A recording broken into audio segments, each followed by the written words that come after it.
Wake up on your back, in the dirt, under a sky that is the wrong color. Too pale, too bright, a washed-out blue-white haze with no clean edge to it. The air is thick, wet.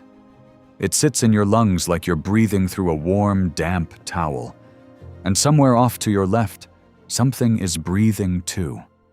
Slow, enormous, a sound with actual weight behind it. The kind of breathing you don't hear so much as feel in your chest. You don't know it yet, but you have just arrived in the most alien place a human being has ever stood, and you have, very roughly, 3 days to live. 3 days. Here's what each one of them takes from you. First, forget the movie. This is the Late Jurassic, around 150 million years ago. And almost nothing you've been trained to picture is actually here. No T-Rex. It won't exist for another 80 million years. You are closer in time to the T-Rex than the Jurassic is to you. No Triceratops. No raptors sprinting out of the ferns. No Spinosaurus. Every monster the films handed you belongs to a different world entirely. What's here instead is stranger, and in a lot of ways worse. And here's the thing to hold on to, because it's the part that actually matters. When you die out here, and you do die out here, it almost certainly won't be the animal you're staring at that kills you. There is a monster in this world. Of course there is. But it's the smallest, quietest things here that do the real work. Remember that. For now, you're on your feet, the sun is climbing, and day one has already started trying to kill you. Day one is the day the world introduces itself. It does that by taking your water. The heat hits first. Not summer heat. Greenhouse heat. This is a world with no ice at either pole and far more carbon in the air than the planet has held in a very long time.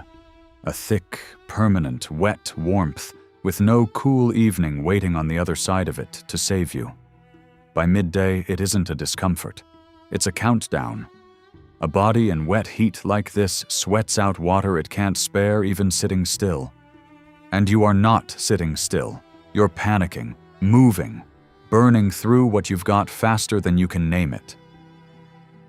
So you go looking for water. That's the right instinct. Out here, it's also one of the ways you die. You find a river.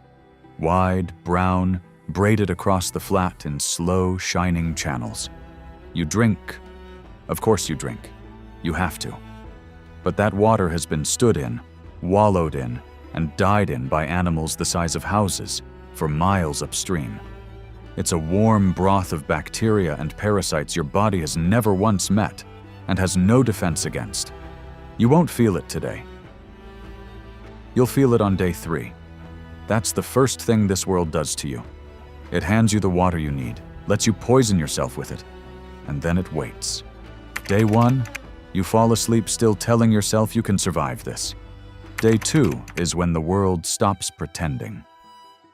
Day 2, you wake up hungry, properly hungry, and you find the second trap this world has laid for you.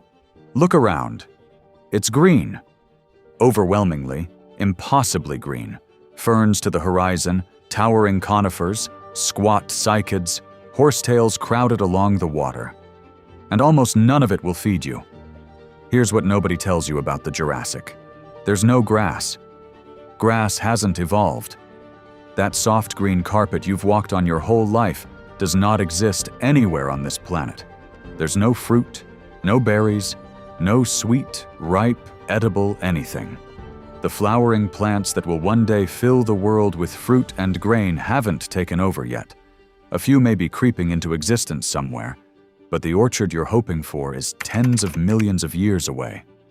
So you are starving in the middle of a jungle, surrounded by plants that are tough, fibrous, half of them mildly poisonous, all of them built for stomachs nothing like yours. You push deeper into the undergrowth, looking for anything soft enough to swallow. A sharp cycad frond opens a thin cut across the back of your hand. You barely notice it. Remember that cut. It matters more than anything hunting you. Hunger makes you desperate, Desperation makes you careless. And carelessness in this valley is fatal, because you're about to walk toward the most dangerous animals here for exactly the wrong reason. They look safe. You see them across the plain, long-necked giants moving slow, feeding at the tops of the trees. Plant eaters. Every instinct you have goes quiet, harmless. That's the mistake that gets people killed. Start with the largest, a brachiosaur. Its head sways 40 feet up, as high as a 4-story building, as it strips the crowns off the conifers, and it weighs as much as a whole herd of elephants poured into one body, somewhere between 30 and 50 tons. It is not aggressive. That's the problem. It doesn't need to be. It does not know you exist. To something that size, you are not a threat, not a meal, not a rival. You are not even a thought. You are about as significant as a blade of the grass that hasn't evolved yet. Get under one at the wrong moment. Spook the herd into moving. Stand where a foot is coming down. There's nothing left to bury. You die the way an insect dies on a windshield. Not hunted, not chosen, just in the way. And then there's the one you actually should fear. The one wearing armor. A stegosaurus. The size of a bus, plates running down its spine, head low, moving slow, eating. Everything about it reads as dim and harmless. Then it turns, and you see the tail. 4 spikes, each one about the length of a baseball bat, mounted on the most powerful weapon any plant eater has ever swung. And this is not a guess. We have found an Allosaurus bone, a top predator's bone, with a hole punched clean through it in the exact shape of one of those spikes. Sit with that. We know these tails killed because we've pulled the wound out of the ground. A 2-ton hunter with a stegosaurus-shaped hole driven straight through its bone. You weigh a fraction of what that hunter did. Slower, softer. No armor at all. One swing you never see coming, and that's the end of you. Killed by a vegetarian you'd already written off. You survived day 2. Barely. Shaking, starving, the skin around that little cut on your hand starting to feel hot. And on the morning of day 3, you finally meet the monster. Day 3. The monster. You hear it before you see it. Or worse, you don't. The Allosaurus. The closest thing this world has to a nightmare built for you specifically. 30 feet from nose to tail. 2 cars parked bumper to bumper, except this one moves.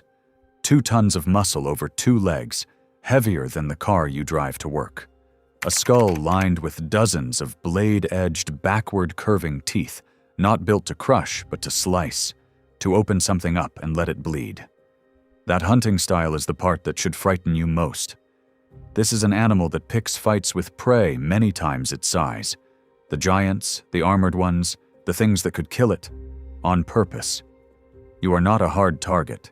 You are the easiest meal it will see all week. And it isn't even the biggest thing hunting this ground. Somewhere in the same country moves Torvosaurus, arguably larger, one of the biggest land hunters of the entire Jurassic. And Ceratosaurus, horned and lean, working the same waterways you keep being driven back to because you are dying of thirst. There is no safe direction. The high ground has hunters. The water has hunters. The open plain has nowhere to hide. And you cannot outrun any of them.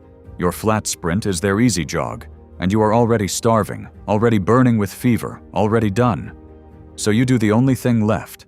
You hide, you go still. You try to be small and quiet and unimportant. And here's the cruel part. You spend your last strength hiding from the wrong thing, because the monster never comes for you. The Allosaurus has 40 tons of slower, easier prey wandering the floodplain. It has no reason to work for the scrap of meat you'd make. The dramatic death, the jaws, the villain, the story you'd tell, the Jurassic almost never bothers. It doesn't need to. Remember the water you drank on day 1. Remember the cut on day 2. Both of them have been working the whole time. The cut is swollen now, hot red climbing your wrist. An infection from a world thick with bacteria your body has never met. And there is no antiseptic, no bandage, no clean water, no rest. and the fever the river started on your first day has arrived to meet it. In a soft, slow, exhausted body with nothing left in it, an infection that a single pill would have stopped in your own century is a death sentence in this one. You don't die in a monster's jaws. You die of a scratch, a fever, and dirty water, quietly in the shade, while the giants feed 100 yards off and never once look over. That's the real Jurassic. It didn't need the monster. It had the heat and the water and the hunger and one small cut, and it had all the time in the world. The monster was never the point. So why does none of this world fit you? Because you were never built for it. You were built for one impossibly thin sliver of time. Our own. The one with soft ground to walk on, and fruit on the branch, and air tuned to your exact lungs, and 1,000 quiet inventions standing between you and every scratch that used to kill your ancestors. Drop you 150 million years back, and none of it comes with you. Not the food, not the immunity, not one advantage. You arrive as the thing you actually are underneath all of it, soft, slow, and catastrophically out of place. We like to call ourselves the animal that conquered the earth, and for that little while, maybe we did. But we never conquered the planet. We inherited a moment of it, a brief, mild stretch that happened to line up with the exact creature we'd become. Nobody promised it, nobody signed for it, and it will not stay open forever. The Jurassic wasn't a hostile world. To everything that lived there, it was simply home. You're the one who doesn't belong. And the only reason you've ever felt like you belonged anywhere at all is that you were born into the one narrow window of time that was ever going to have you. Wake up anywhere else on the long calendar of this planet, and it kills you before you've even learned its name.